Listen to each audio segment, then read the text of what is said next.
দাড়ি কাটেন কেন বাপ? কাটেন, এটা অভদ্রতা, অসুন্দর।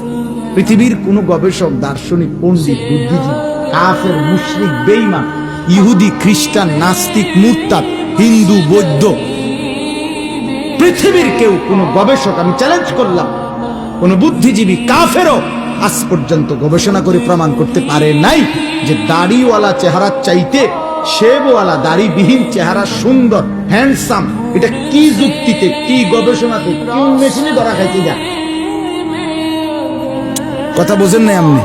আপনি কদ্দুর জানলে আমারে কদ্দুর দেখাইয়েন, এরপরে প্রমাণ যদি করতে পারেন তো জেনে আমার বিচার করন দরকার, আমি হেনে যাবো বিচারে লেগে। দাড়িবিহীন চেহারার চাইতে দাড়িওয়ালা চেহারা লক্ষ কোটি গুণ বেশি সুন্দর, তুলনাই হয় না বেটা।